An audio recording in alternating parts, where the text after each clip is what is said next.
Hi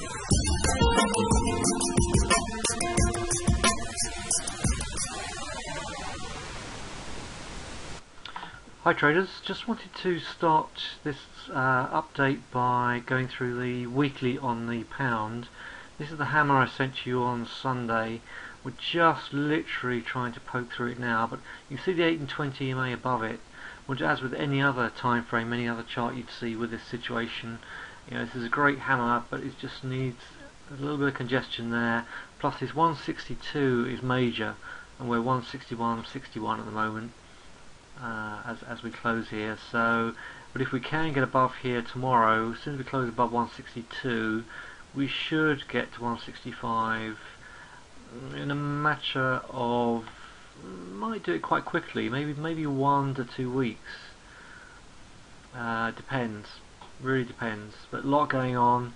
Forex is hard work at the moment because A, it's the summer period, US dry season, and B, it's just all the Euro meetings going on. There seems to be a Euro meeting every week. Okay, so just want to update you on that one. Let's just look at the daily. So, yeah, there's all the congestion. That's where we are right now. Now, with a setup, we're literally just on the 50 EMA now. I would suggest, for the sake of a few points, I mean, you could try and wait for a pullback below the 50 at 61.40.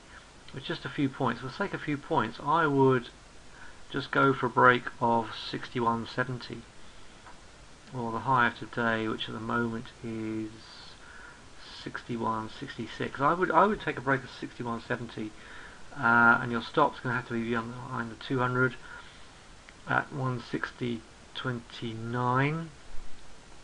That means you've got something like 130 point stop. But this is what you're after. I'm looking to see if we can retest this and break out.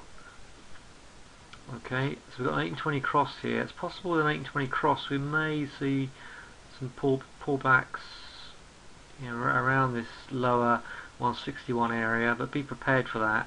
But this is this is a hammer, big move up to the 50 EMA, and we just moved around here and we're getting ready to move out. This is a naked chart. You'd see all this buying pressure building up under this level here, but so still some work to do, still these highs to break, so don't go overboard, don't load your boots up, just trade it very carefully and manage it as you would do any other chart. I'm going to keep this nice and short out there because there's not a lot of Forex charts I like out there at the moment. This one, right, the Euro. So you can see how the pound is more advanced than this Euro. This Euro's got a lot to do, a lot to prove. We've still not even touched this level here until 5 days ago. We touched it 42.56. So there is a lot to do. I think it will bump tomorrow. If it gets up here, it'll start bumping up against 52.50 unless we see some action in the Asian session overnight, which, to be honest, I'm not expecting. But that 50 EMA is looming. But look, we've had a lower low here and a lower high, so there's nothing to say this is going to break through that 50. We've just got to take it one day at a time. But if you see, if you're an intraday trader, look at those 60-minute charts. Give them time to set up and see if there are any long setups in the 60-minute chart in the Euro session and in the US session. Otherwise, just leave it. Aussie US, I don't like this chart. I really think it could bust up, but after this big move yesterday, we've just rested.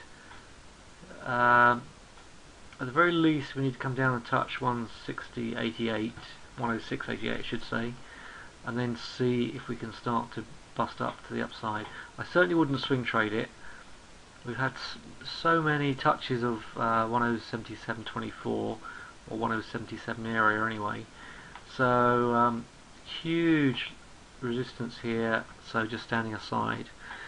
Right, with oil, this is what the daily is looking like. Sorry, let me just get the continuous contract up. Nope, okay, it's looking the same. This oil, right, we came down to touch the 200 EMA and we bounced right up to create a hangman under the 50 EMA. I was expecting this to be a little bit close to the 50 EMA, but on close inspection now, it's good. We had all this. We've been bumping up here several times. Now we've closed right up against it with all these moving averages beginning to open out and stretch out. So tomorrow, I think if we can get above this level here, 99, we could get to 100 plus tomorrow. If I run a trend line across these highs, now this automatically looks different. If you run a trend line across these highs from up here, what we've got here is even more encouraging than the encourages me even more, because this is basically a hammer on a trend line. Okay, if you strip away all these moving averages, this is a hammer on a trend line. So if we start to break this 99 level, and we're very close to it now, this could go back up to these highs easily if we break the 99 level and bust up. So that's what I'm looking for in the intraday charts. Now, I would put it to you that is something you might want to do on a swing trade as well. Put an order in the book for 99.05. Yesterday's high was 98.98. So anything just above 99, and your stop is going to have to be at least 96.85 at least, below all of these moving averages. So if you take that, that is quite a decent stop. That's 225 point stop. So if you don't want to do a 225 point stop, don't swing trade it. And wait. Another way of doing this is wait till tomorrow. Wait and see if we close above this 99 level tomorrow. Okay, but on the face of it, that to me looks like a very, very good setup. Don't think there's anything else interested in this. A euro pound is not doing anything. Okay, I was just wondering if the fact the pound was ahead of the euro, we might see some sell signals in the euro pound, but that's not the case. Okay, so euro US has got a lot of work to do. The pound US appears to be on the verge of a decent move, potentially over the coming days to 165. Oil is a great setup. Let's look at gold. No other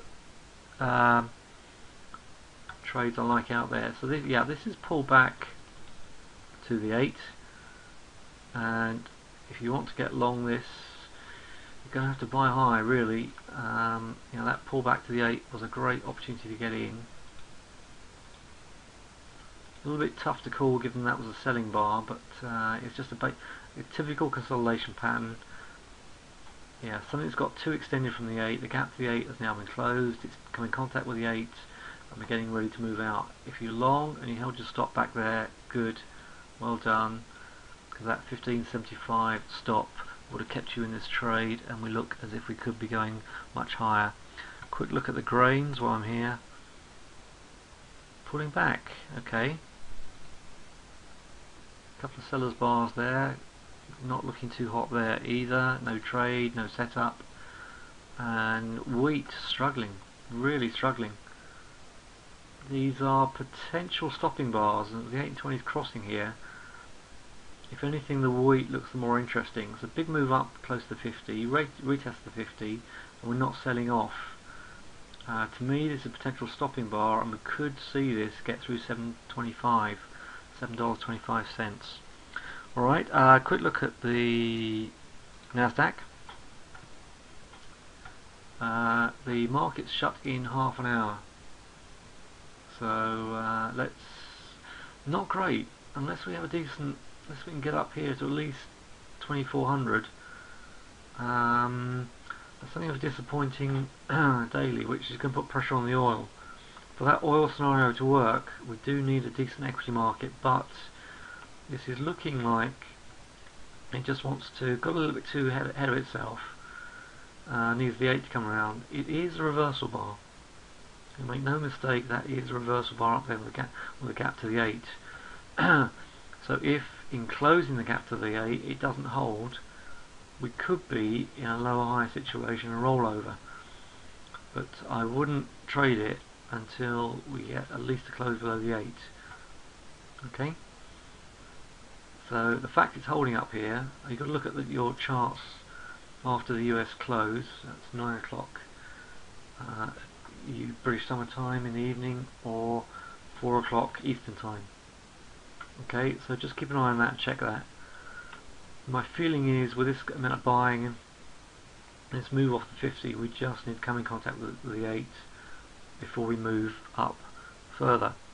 Alright, so like the pound US very much, like the oil very much, and looking to trade those tomorrow. Okay, hope that helps, and see you next update.